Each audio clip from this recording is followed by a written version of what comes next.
Perselisihan hubungan industrial atau perselisihan ketenagakerjaan merupakan perbedaan pendapat antara pengusaha atau gabungan pengusaha dengan pekerja atau buruh dan atau serikat pekerja atau serikat buruh yang mengakibatkan pertentangan karena adanya perselisihan hak, adanya perselisihan kepentingan, dan adanya perselisihan karena pemutusan hubungan kerja atau PHK, serta perselisihan serikat pekerja atau serikat buruh dalam satu perusahaan.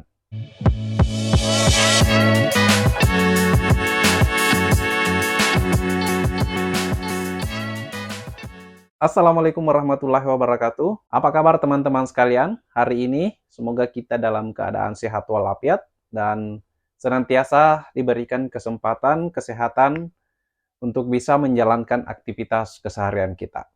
Dan berjumpa lagi di channel Ruang Hukum yang akan membahas seputar isu-isu permasalahan dalam hukum dan materi-materi perkuliahan dalam mempelajari ilmu hukum. Nah, teman-teman sekalian, dalam kesempatan kali ini saya akan membahas bagaimana mekanisme penyelesaian perselisihan atau sengketa dalam hukum ketenagakerjaan atau biasa disebut perselisihan hubungan industrial. Sengketa yang terjadi antara pengusaha dengan tenaga kerja atau gabungan pengusaha dengan tenaga kerja atau serikat pekerja sering disebut dengan perselisihan hubungan industrial atau sengketa ketenagakerjaan. Nah, terdapat 4 jenis perselisihan hubungan industrial atau sengketa ketenagakerjaan. Yang pertama adalah perselisihan hak. Kemudian yang kedua adalah perselisihan kepentingan. Yang ketiga adalah perselisihan karena pemutusan hubungan kerja atau PHK. Dan yang keempat adalah perselisihan antara serikat pekerja atau serikat buruh. Nah, dalam pengertiannya, perselisihan hak adalah perselisihan yang terjadi karena tidak dipenuhinya hak-hak tenaga kerja maupun hak-hak perusahaan akibat dari perbedaan dalam pelaksanaan atau penafsiran terhadap aturan, ketentuan perundang-undangan, atau perjanjian kerja, atau aturan dalam peraturan perusahaan, atau perjanjian kerja bersama dalam suatu perusahaan. Perselisihan hak ini bisa juga didefinisikan sebagai perselisihan hak-hak yang normatif yang tercantum atau termuat dalam peraturan perusahaan, atau perjanjian kerja bersama, atau perjanjian kerja, dan atau aturan yang ada di dalam undang-undang yang mengatur tentang ketenagakerjaan. Contoh dari perselisihan hak misalnya adalah hak atas gaji yang sesuai dengan perjanjian kerja. Kemudian ada namanya hak lembur. Kemudian ada hak cuti. Dan hak-hak lainnya yang diatur dalam perjanjian kerja, peraturan perusahaan, peraturan kerja bersama, maupun dalam peraturan perundang-undangan. Nah, perselisihan yang kedua adalah perselisihan tentang kepentingan. Perselisihan tentang kepentingan ini timbul karena tidak adanya kesepakatan atau kesesuaian pendapat terhadap perbuatan dan atau perubahan syarat-syarat kerja yang ditetapkan dalam perjanjian kerja, peraturan perusahaan, maupun perjanjian kerja bersama. Kemudian yang ketiga adalah perselisihan karena adanya PHK atau pemutusan hubungan kerja. Perselisihan terkait PHK ini timbul karena tidak adanya kesesuaian pendapat mengenai pemutusan hubungan kerja yang dilakukan salah satu pihak, baik itu karena tidak sepakat dengan adanya PHK atau karena tidak ada kesesuaian biaya PHK yang dikeluarkan oleh perusahaan. Kemudian yang keempat, perselisihan pemutusan serikat pekerja atau serikat buruh. Ini biasa terjadi perselisihan antara serikat pekerja atau serikat buruh karena perbedaan pendapat mengenai hak keanggotaan dalam serikat pekerja, kemudian hak-hak atau kepentingan dalam serikat pekerja tersebut. Nah, berdasarkan perselisihan-perselisihan tersebut, maka tentu ada mekanisme-mekanisme penyelesaian sengketa atau perselisihan dalam hubungan industrial. Ada 3 jenis tata cara atau prosedur dalam penyelesaian perselisihan hubungan industrial. Yang pertama adalah penyelesaian dalam bentuk bipartit, kemudian yang kedua adalah penyelesaian dalam bentuk tripartit, dan yang ketiga adalah gugatan melalui pengadilan hubungan industrial. Nah, yang pertama dilakukan ketika terjadi perselisihan hubungan industrial adalah perundingan bipartit. Perundingan bipartit ini adalah perundingan yang melibatkan antara pengusaha dan kemudian gabungan pengusaha dengan tenaga kerja atau buruh dan atau serikat pekerja dalam satu perusahaan. Pada prinsipnya, memang upaya yang dilakukan pertama kali ketika terjadi perselisihan adalah perundingan bipartit, yang dimana dilakukan secara musyawarah untuk mencapai kata mufakat. Perundingan bipartit ini mesti diselesaikan selama 30 hari. Kemudian yang kedua adalah perundingan tripartit. Perundingan tripartit ini adalah perundingan antara pengusaha dengan tenaga kerja dengan melibatkan fasilitator untuk menyelesaikan perselisihan hubungan industrial. Perundingan tripartit ini bisa dilakukan dengan cara mediasi, konsiliasi, dan arbitrase.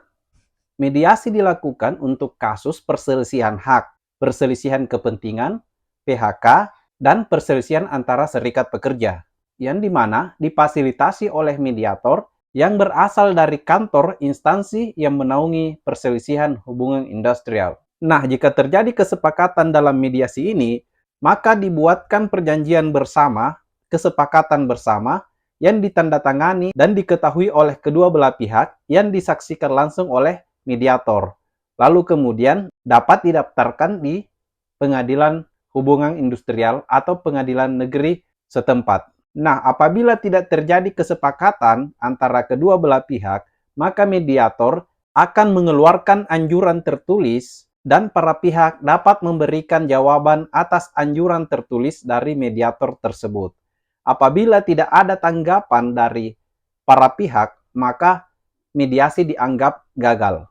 Yang kedua, penyelesaian tripartit adalah dengan cara konsiliasi. Berbeda dengan mediasi, konsiliasi ini adalah perselisihan yang berkaitan atau kasus yang berkaitan dengan perselisihan kepentingan, pemutusan hubungan kerja, dan atau perselisihan antar serikat pekerja, yang dimana difasilitasi oleh konsiliator yang netral dan terdaftar di instansi pemerintahan yang menangani mengenai ketenagakerjaan di dalam kota tersebut.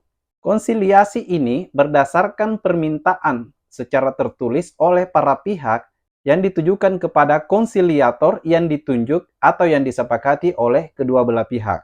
Nah, penyelesaian secara konsiliasi ini apabila terjadi kesepakatan, maka dibuatkanlah perjanjian bersama yang dapat didaftarkan di pengadilan hubungan industrial atau pengadilan negeri di lokasi kedua belah pihak. Namun, apabila tidak terjadi kesepakatan, maka konsiliator dapat mengeluarkan anjuran tertulis yang mesti dijawab oleh kedua belah pihak apakah disetujui ataukah tidak terkait anjuran dari konsiliator tersebut. Sedangkan jika para pihak menolak anjuran dari konsiliator tersebut, maka dapat melakukan atau mengajukan gugatan di pengadilan hubungan industrial. Nah, penyelesaian tripartit selanjutnya adalah penyelesaian melalui arbitrase. Penyelesaian melalui arbitrase ini berkaitan dengan kasus penyelesaian perselisihan kepentingan dan perselisihan kepentingan antar serikat pekerja dalam satu perusahaan. Arbitrase adalah penyelesaian perselisihan di luar pengadilan hubungan industrial melalui kesepakatan tertulis para pihak untuk menyelesaikan perselisihannya melalui arbiter, di mana putusannya tersebut mengikat para pihak dan bersifat final. Penyelesaian perselisihan melalui arbitrase ini wajib diselesaikan dalam jangka waktu 30 hari setelah penunjukan arbiter. Namun dapat diperpanjang selama 1 kali 14 hari melalui kesepakatan kedua belah pihak. Proses penyelesaian melalui arbitrase ini dimulai dengan mendamaikan para pihak. Jika sepakat untuk berdamai, maka dibuatlah akta perdamaian. Namun jika tidak sepakat untuk berdamai, maka akan dilakukan pemeriksaan hingga dikeluarkannya putusan. Nah, jika perselisihan telah selesai melalui arbitrase dan setelah ada putusan dari penyelesaian perselisihan melalui arbitrase, maka tidak dapat lagi diajukan suatu gugatan di pengadilan hubungan industrial. Nah, apabila dalam upaya penyelesaian perselisihan melalui bipartit maupun tripartit yang meliputi mediasi dan konsiliasi tidak menemui titik temu atau dapat dikatakan gagal, maka selanjutnya dapat melakukan gugatan di Pengadilan Hubungan Industrial. Adapun hukum acara yang berlaku dalam Pengadilan Hubungan Industrial adalah hukum acara perdata pada lingkungan peradilan umum, kecuali yang diatur secara khusus dalam Undang-Undang Penyelesaian Perselisihan Hubungan Industrial. Untuk perselisihan hak dan perselisihan PHK, dalam pengadilan negeri, ini menjadi tingkat pertama. Dan kemudian apabila tidak puas dengan putusan tersebut, putusan tingkat pertama tersebut, maka dapat dilanjutkan kasasi ke Mahkamah Agung. Sedangkan untuk perselisihan kepentingan dan perselisihan antar serikat pekerja, dalam lingkup Pengadilan Hubungan Industrial ini, menjadi yang pertama dan menjadi yang terakhir.